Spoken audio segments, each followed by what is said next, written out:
Opening statements today in the retrial of a Troy man accused of killing his 4-month-old baby. But before that, the judge made a controversial decision about a new witness. Our Jennifer Lewke is live tonight outside of the Rensselaer County Courthouse in Troy with more on these developments. Jen, what's going on? Well, Greg, this morning before opening statements, the judge ruled that a late witness could be added to the prosecution's list of witnesses to testify at this trial. That witness was in jail with Adrian Thomas after his conviction the first time and claims that Thomas admitted to him that he did kill his 4-month-old baby.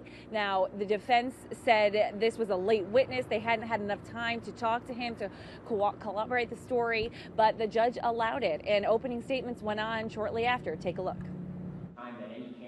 Prosecutors tried to portray Adrian Thomas as a man who got frustrated easily with his 6 kids. And it was a shame that Matthew never got the chance to talk. Because if he had, he could have told his mother about the abuse that was going on at the hands of his father. The assistant district attorney took the jury back to the morning of September 21st, 2008. Matthew was lying in the crib, blue, limp, lifeless. The baby died of severe inflicted head trauma, according to investigators. And the ADA says she's got a witness who shared a jail cell with Adrian Thomas and claims he confessed. And Mr. Thomas told him, I had a fight with my wife. Matthew wouldn't be quiet. So I was throwing him in the air, trying to get him to be quiet. He was quiet for a minute, then he cried harder. So I was bouncing him off the bed, trying to get him to be quiet. He bounced onto the floor. Then it seemed like something was wrong.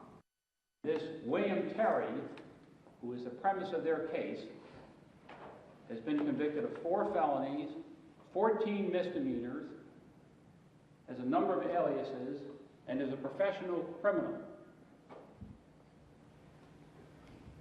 Desperate cases call for desperate measures. The defense says that Matthew died of sepsis. And he pointed out sepsis was originally what doctors in the emergency room had suspected when baby Matthew was brought in that morning. Samaritan Hospital had it right. She said, I think it's sepsis. He has all the indications of sepsis. They took him to the medical center. They get to the medical center, and the engine 5, he says, I think he's got a fractured skull, and he's murdered, and everybody follows along with that. Everybody. Very animated defense attorney there. Everyone has left for the day. We did get some testimony in from Adrian Thomas's wife at the time, who is now his ex-wife, talking a little bit about their background, their children. She's expected back on the stand tomorrow morning. And just a note, the witness that we're talking about here that is allowed to testify is really crucial to the prosecution, because this time around in this retrial, they cannot use a piece of evidence they had last time, a videotaped confession from Thomas, because the Court of Appeals found that that confession was coerced by police. So that's why this witness was so important. That witness, that jailhouse cellmate of Thomas's, is expected on the stand tomorrow. We, of course, will stay on the trial and keep you posted on any developments. For now, live in Troy, Jennifer Lewke, CBS 6 News.